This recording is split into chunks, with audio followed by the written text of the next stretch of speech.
अस्सलाम वालेकुम दोस्तों, क्या हाल चाल है? ठीक ठाक है। उम्मीद करना सारे खैरियत ना हो गए। तो यार अज की वीडियो जरा सारे दोस्तों ने बड़े गौर ਨਾਲ ਵੇਖਣੀ ਤੇ ਰਿਕੁਐਸਟ ਹੈ ਸਾਰਿਆਂ ਨਾਲ ਕਿ ਵੀਡੀਓ ਪੂਰੀ ਵਾਚ ਕਰਿਓ। ਤੇ ਅੱਜ ਤੁਹਾਨੂੰ ਦੱਸਾਂਗੇ ਕਿ ਛੋਟੇ ਬੱਚਿਆਂ ਨੂੰ ਮੋਟਰਸਾਈਕਲ ਦੇਣ ਦਾ ਕੀ ਨੁਕਸਾਨ ਹੁੰਦਾ ਹੈ। ਤੁਹਾਨੂੰ ਇੱਕ ਲਾਈਵ ਚੀਜ਼ ਵਿਖਾਵਾਂਗੇ ਵੀ। ਤੇ ਕੱਲ ਰਾਤ ਨੂੰ ਹੀ ਸਾਡੇ ਕੋਲ ਇੱਕ ਬੱਚਾ ਰਿਸੀਵ ਹੋਇਆ ਹੈ। ਉਹਦੀ ਏਜ ਹੋਣੀ ਕੋਈ ਲਗਭਗ 15 ਸਾਲ ਦੀ। ਤੇ ਉਹ ਬੱਚਾ ਜਿਹੜਾ ਹੈ ਬਾਈਕ ਚਲਾ ਰਿਹਾ ਸੀ ਤੇ ਬਾਈਕ ਵੀ ਕੋਈ 70-80 ਦੀ ਸਪੀਡ 'ਤੇ ਸੀ ਤੇ ਨਾਲ ਉਹਦਾ ਇੱਕ ਹੋਰ ਛੋਟਾ ਜਿਹਾ ਕਜ਼ਨ ਜਿਹਦੀ ਕਿ 13 ਸਾਲ ਉਮਰ ਸੀ ਉਹ ਵੀ ਨਾਲ ਹੀ ਸੀ। ਤੇ ਟਰਨ ਕਰਨ ਲੱਗੇ ਨੇ ਲੇਕਿਨ ਬਾਈਕ ਨਹੀਂ ਸੰਭਾਲਿਆ ਗਿਆ। ਦੈਨਿਕ ਗੱਲ ਇਹ ਛੋਟੀ ਹੁੰਦੀ ਬਾਈਕ ਨਹੀਂ ਸੰਭਾਲਿਆ ਗਿਆ ਤੇ ਉਹ ਬਾਈਕ ਲੱਗਿਆ ਸਿੱਧਾ ਦੀਵਾਰ ਦੇ ਵਿੱਚ ਔਰ ਛੋਟਾ ਲੜਕਾ ਜਿਹੜਾ ਉਹਦੇ ਤੇ ਉਹਦੀ ਸਪਾਟ ਹੀ ਡੈਥ ਹੋ ਗਈ। ਤੇ ਜਦਕਿ ਦੂਸਰਾ ਪੇਸ਼ੈਂਟ ਸਾਡੇ ਕੋਲ ਐਡਮਿਟ ਹੈ, ਤੁਸੀਂ ਵੇਖ ਸਕਦੇ ਹੋ। ਇਹ ਹੁਣ ਤੇ ਜਵਾਨ ਜ਼ਿੰਦਗੀ ਔਰ ਮੌਤ ਦੀ ਕਸ਼ਮਕਸ਼ 'ਚ ਰਾਤ ਨੂੰ ਇਹਦੀ ਸਰਜਰੀ ਹੋ ਗਈ ਹੈ ਕਿਉਂਕਿ ਇਹਦਾ ਅੱਛਾ ਖਾਸਾ ਜਿਹੜਾ ਉਹ ਬਲੀਡ ਸੀ ਔਰ ਨਾਲ ਹੀ ਜਿਹੜਾ ਦਾ ਸਕਲ ਫ੍ਰੈਕਚਰ ਸੀ। जी तो दोस्तों, जिस तरह के ਤੁਹਾਡੇ ਸਾਹਮਣੇ ਸੀਟ ਸਕੈਨ ਆ ਰਹੇ ਜਿਹੜੇ ਲੋਕ ਸੀਟ ਸਕੈਨ ਵੇਖ ਸਕਦੇ ਨੇ ਤੇ ਬੜੇ ਅੱਛੇ ਤਰੀਕੇ ਨਾਲ ਪਤਾ ਕਿ ਸਾਰਾ ਵਾਈਟ ਸ਼ੈਡੋ ਜਿਹੜਾ ਹੈ ਉਹ ਬਲੀਡ ਹੈ ਤੇ ਬੱਚੇ ਨੇ ਅੱਛਾ ਖਾਸਾ ਜਿਹੜਾ ਹੈ ਉਹ ਬਲੀਡ ਕੀਤਾ ਹੈਗਾ।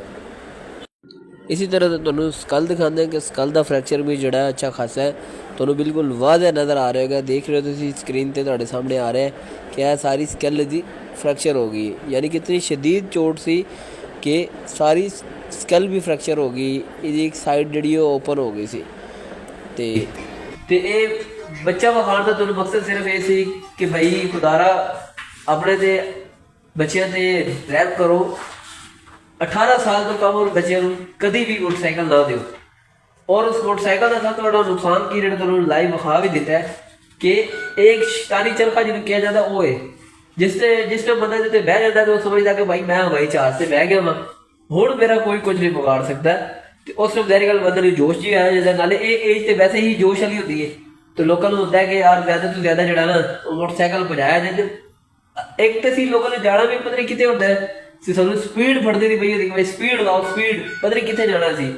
ਤੇ ਹੁਣ ਉਹਨਾਂ ਨਾਲ ਕੀ ਤੇ ਕੀ ਗੁਜ਼ਰੀ ਹੋਣੀ ਜਿਹਨਾਂ ਦਾ ਇੱਕ ਬੱਚਾ ਜਿਹੜਾ ਉਹ ਫੌਤ ਹੋ ਗਿਆ ਔਰ ਦੂਸਰਾ ਵੀ ਜਿਹੜਾ ਹੈ ਉਹ ਜ਼ਿੰਦਗੀ ਤੇ ਮੌਤ ਦੀ ਕਸ਼ਮਕਸ਼ 'ਚ।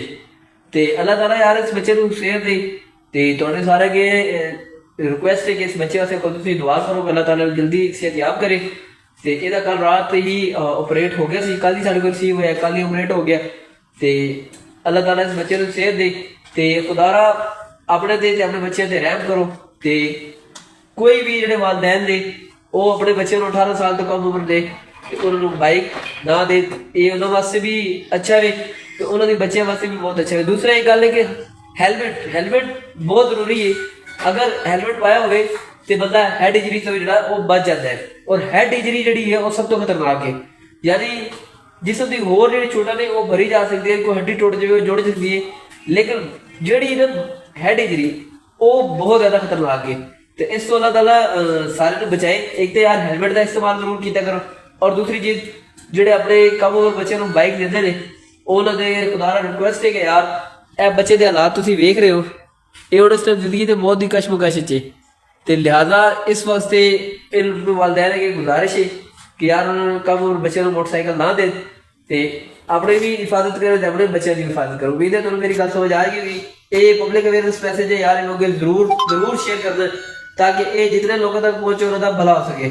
ते लास्ट फिर तो अगर रिक्वेस्ट है कि यार इस बच्चे वास्ते खुद भी दुआ करो कि अल्लाह ताला इन्हें सेहत अता करे।